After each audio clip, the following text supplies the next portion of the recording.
What is going on, peeps? Welcome back to the Traveling Trader. A lot to get into today. I want to get into Bitcoin's price, obviously, and I'm going to talk about the relationship between price and the transactions per day on Bitcoin. I'm going to get into a couple of successful trades that we've had over the last couple weeks or so, PundiX and TRX being the two main ones. And then in the stock news, I'm going to go over IBM stock, why it's surging. We're going to look at Proctor Gamble, Netflix, and Tesla as well. So let us jump right into it. Oh, one other piece of news with regards to Bitcoin is that the ETF proposal, surprise, surprise, has been delayed, or it looks like, I don't know if a withdrawal means cancellation or if it's just a delay until further notice. Either way, the CBOE withdraws the proposal for the VanEck SolidX ETF, which, if I recall correctly, was the physically backed Bitcoin ETF. That's one that I was watching out for, only because I know the relationship between other physically backed ETFs, such as the gold ETF that was introduced back in, I think, 2003, 2004, and what that did to the gold price. Anyway, this news has been out for a few hours now, and it looks like, Bitcoin's price hasn't really taken a hit. And the reason is because I think it's already factored into the psyche of traders, right? When news is already expected or already announced in some cases, then you'll see that already factored into the price, and it won't necessarily be a huge detriment to the price or have a huge effect on the price, whether it's positive or negative. If it's something that's already expected or already been reported, then that's already factored into the trader's psychology, right? So anyway, looking at Bitcoin here on the 1 day, the thing to notice here, besides the fact that we're in a descending wedge pattern, but the thing to notice is the divergences. There's a clear divergence. This is a hidden bearish divergence between the price, the VFI, the MACD, the RSI, and I'm sure if I opened up a bunch of other oscillator indicators such as the stochastic or stochastic RSI, you might see divergences there as well. And this hidden bearish divergence signals that we are likely to see further downtrend or further lower highs in terms of the price, right? The volume, again, not doing so great. The VFI is actually a measure. It tries to relate price and volume into one oscillator. And the VFI tells us that we haven't had a positive reading for almost a year, since March of last year, right? And we continue on this downward trend in the VFI. Although we did have a little positive blip here, which is what's causing the divergence. But overall, the reading on the VFI is negative. So what does this tell us? This tells us that the most likely movement up ahead is a downtrend, right? A positive movement or a reversal of sorts is out of the ordinary. That would take a tremendous shift in circumstances for us to see a reversal. And I said this in my video from yesterday, but a reversal doesn't mean that we, have a massive rally up to 20K again. It just means that we need to close above a previous high, which we haven't done so since January 2018 on the daily chart. So we would first need to get over this 4,300, 4,400 hurdle. But the real reversal, I think, will come if we close above 6,500. And in order for that to happen, a number of extraordinary circumstances have, both on the fundamental and technical side, have to occur, right? We need to see more than average volume for an extended period of time. We need something like an ETF approved or backed.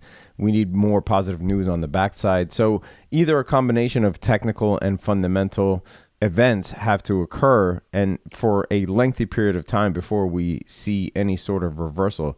Because if I was to tell you today, what would drive the price of Bitcoin up to 6,500, it would take a lot of work in order to do that. So the most likely scenario is downside movement, a downside action. One thing I was taking a look at was the confirmed transactions for Bitcoin. Here are the current confirmed transactions per day.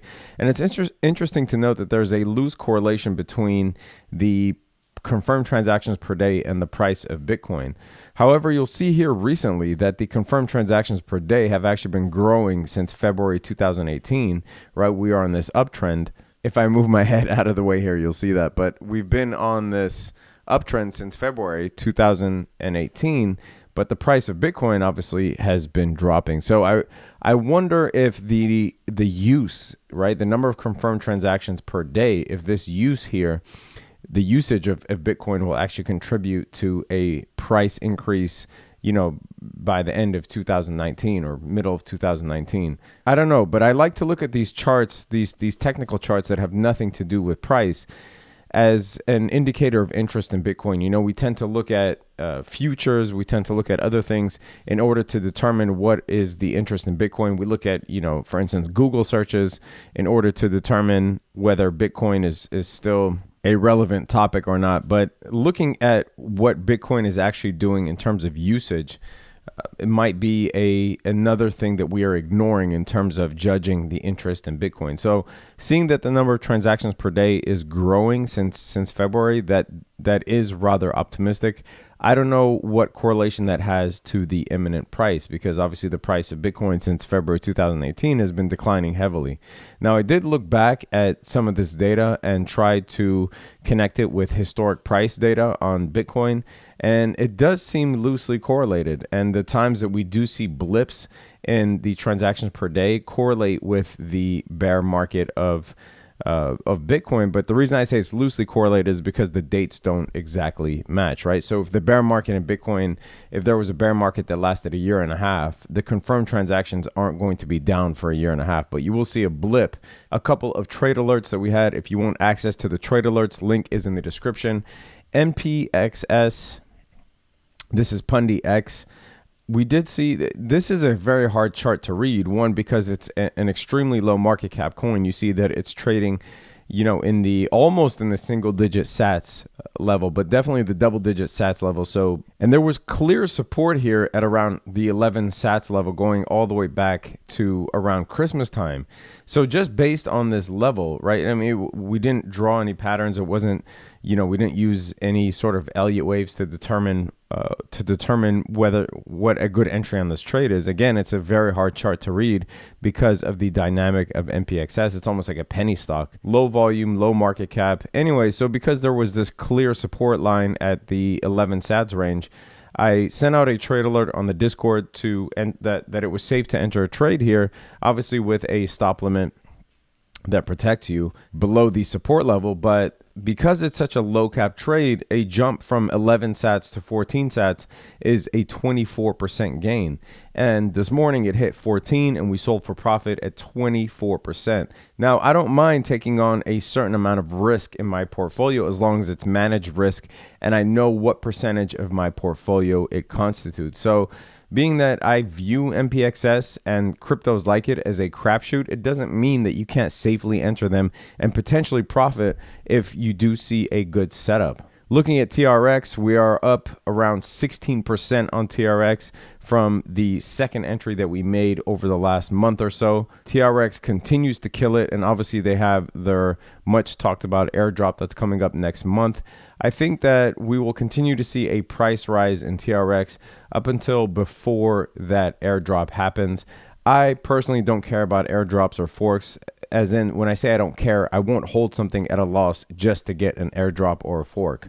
I'll sell it for a profit, and if I really want that forked coin or that airdrop, I will buy it on the open market when I see an opportunity to do so. All right, moving on to stocks. A very swingy day in stocks. The Dow Jones was up 200 points, then it fell minus 100. Now it's up 170. So a very swingy day in stocks, even though if you look at the change percentage, it might not seem like it, especially since we just came from our crypto segment, and crypto, makes stocks look boring as shit, to be honest. But it is good to diversify if you want to, if you have the time and you have the funds. It's good to diversify in different markets.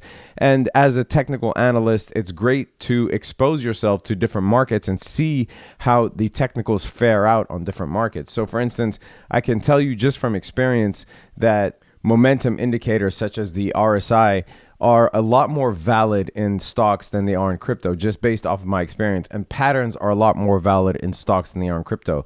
I see in crypto a lot of bullish patterns fail, for instance, at a larger rate than they do, at a higher rate than they do in stocks, and vice versa. So the net change on the S&P is just 0.2%. The NASDAQ remains almost unchanged, 0.08%, and Dow Jones is up 0.7%.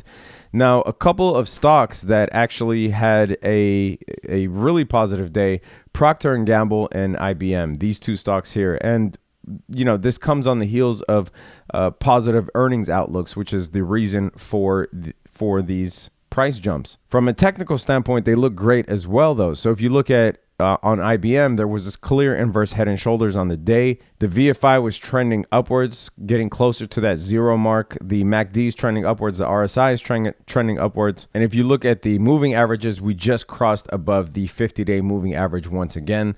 So there were some clear technical reasons to get into IBM. And then obviously, if you had projected that they would do well on their earnings, then the confluence of those factors justified an entry into IBM. One other thing to note here is that on IBM, it did hit the recent swing low that we saw all the way back in February 2016 with an oversold reading on the RSI. Back to what I was just saying about how the momentum indicators, they mean a lot more in the stock world versus crypto. So yeah, we were right at the same levels that we were back in February 2016 when we had an oversold reading on the RSI before this rally. And we were at that level again here right around this inverse head and shoulders. Now, my outlook for IBM is even more bullish in the long term. I was taking a look at their fundamentals. This is something that we don't really have in crypto, but the price to sales ratio, this is the price of the stock itself over the sales and the price over cash flow. You see here that IBM, if you compare it to Cisco, Google, and Microsoft, that it is really low, meaning it is undervalued compared to its peers in the marketplace, right? The median is 5.9%. IBM's is 1.4%, meaning its price is really low compared to its sales if you relate that to the rest of the players in the same market. Same as the price per cash flow. The median is 17. For IBM, it is 6.8. It recently acquired Red Hat in an attempt to join the cloud computing world, which obviously includes Amazon AWS, Google's Google Cloud, and Microsoft's Azure, right? IBM seeks to be the fourth big player in that market by its acquisition of Red Hat, which is the largest open source cloud computing platform in the world. It acquired it for $34 billion. So I do expect IBM to keep growing. I will keep an eye out on this. Proctor Gamble beat out its earnings as well. And you see that it's forming, from a technical standpoint, forming this classic bull flag. And we just broke above that with today's candle. MACD looking like it's about to trend upwards. Great volume on Proctor Gamble. Looking at Tesla, Tesla is a weird one because there's a lot of negative outlook on Tesla, not because it's a bad company, but it's such a competitive landscape that large corporations like Ford and Toyota, they can play in this market with a lot more leverage than Tesla can, because Tesla is a small boutique car company, whereas these large companies can mass produce cars. Once they figure out their electric car lineup, they can mass produce cars at will and price them a lot cheaper than Tesla. And as you know, Tesla's been having trouble with meeting their estimates on how many cars they can produce, like with the Model 3, for instance.